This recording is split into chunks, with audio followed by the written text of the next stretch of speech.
O 27º da pauta da relatoria do desembargador Joaquim, magistrado e doutor Raul Rodrigues. É uma apelação 139.870.71/2024. Doutor Raul, está nos ouvindo? Perfeitamente, Excelência. Me ouvem bem?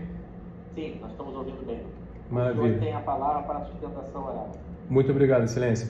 Excelentíssimo senhor presidente, desembargador Marcos Henrique Pinto Basílio, excelentíssimo senhor desembargador relator Joaquim Domingos de Almeida Neto, excelentíssima senhora desembargadora revisora, doutora Simone de Araújo Rolim, na pessoa de quem cumprimento a todos aqui os demais integrantes dessa colher da Câmara e nobre representante do Ministério Público, os meus cumprimentos juntamente com os meus colegas advogados que presencialmente ou virtualmente aqui me ouvem.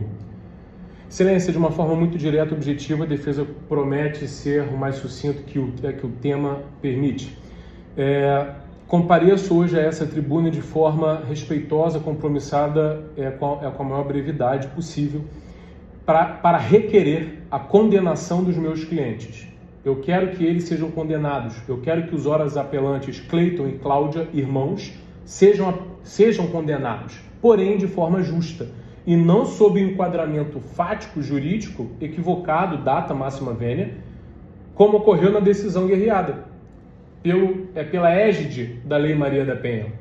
Não há que se falar aqui nesse instituto muito importante, protetivo às mulheres, e nós vamos demonstrar o porquê disso.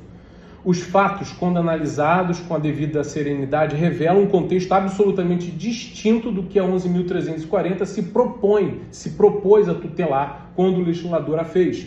Os apelantes compareceram à residência de sua tia, hoje já falecida, como sempre fizeram, para prestar assistência básica, levando alimentos, itens de higiene, enfim, coisas de sobrinho com a sua tia, com cuidado, já que ela residia sozinha.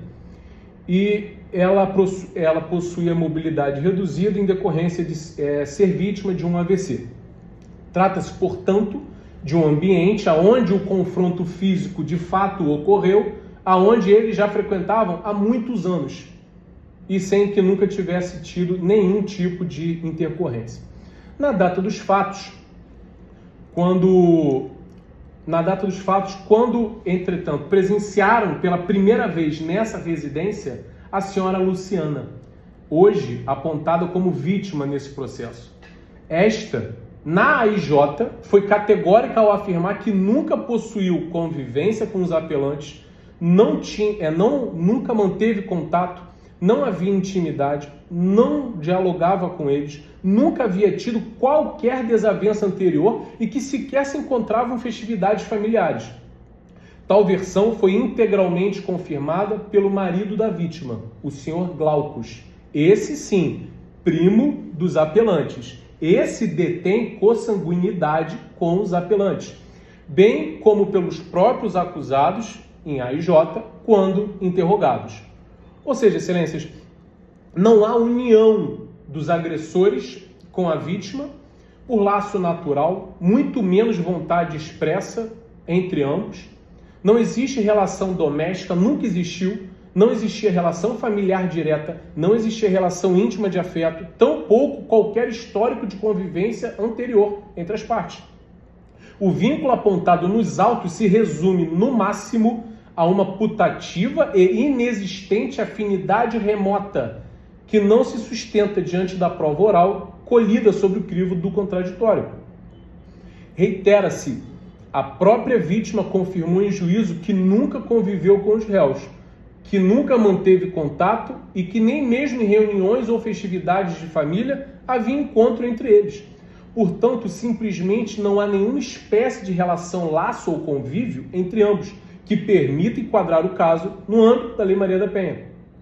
O que ocorreu naquele dia, de fato, foi uma desinteligência pontual, inesperada e circunstancial, decorrente de um dissabor no momento em que a vítima não desejava que os apelantes permanecessem sozinhos com a tia dentro do quarto. Data máxima vênia, a autoridade policial e a respeitável sentença de primeiro grau, o enquadramento na Lei Maria da Penha não encontra amparo no artigo 5º, que exige que a violência seja praticada no âmbito da unidade doméstica, de família ou em relação íntima de afeto. além de estar inserida em um contexto de violência baseada no gênero. E nenhum desses elementos, Excelência, se fez presente nesse caso. Nunca houve coabitação, convivência, relação de poder, dependência, subordinação ou histórico de violência anterior. Nunca foi relatada uma rixa anterior entre eles. Tampouco houve qualquer aproveitamento de vínculo pessoal ou conhecimento da rotina da suposta vítima para a prática do fato. Ao contrário, restou claro nos autos que Cleiton e Cláudia, apelantes, sequer sabiam que a vítima estaria naquela residência, naquele dia, naquela hora, conforme a prova documental já constante nos autos se aferida em AIJ. Portanto, não se pode afirmar que houve, nesse caso, violência doméstica ou familiar contra a mulher nos moldes da lei especial, mas sim um conflito puramente episódico entre pessoas completamente estranhas do ponto de vista relacional, sem vínculo de convivência, intimidade ou qualquer contexto de gênero, ocorrido em um ambiente que era tradicionalmente frequentado pelos apelantes para cuidar de sua tia enferma. Os fatos ocorreram na casa da tia Nadir e não na residência, nem em nenhum outro local de convívio sabido e nem de residência sabida da vítima. Que conste, essa ampliação, Excelências, indevida da incidência da Lei Maria da Penha para abarcar conflitos episódicos como esse e desprovidos de relação doméstica familiar desvirtua a própria finalidade da norma, que foi criada para realmente proteger a mulher em situação de vulnerabilidade. E é justamente por isso, já me encaminhando ao final, que se revela indispensável, Excelências, que é lembrar que nós, operadores do direito, não somos meros aplicadores automáticos da letra fria da lei, mas sim intérpretes comprometidos com a realização da justiça. Por vezes, essa interpretação estritamente literal da norma acaba por afastar a própria justiça do processo penal, tal como se verifica no presente caso, em que a leitura ampliativa e descontextualizada do conceito de afinidade conduz a um resultado manifestamente injusto e dissociado da realidade fática comprovada nos autos.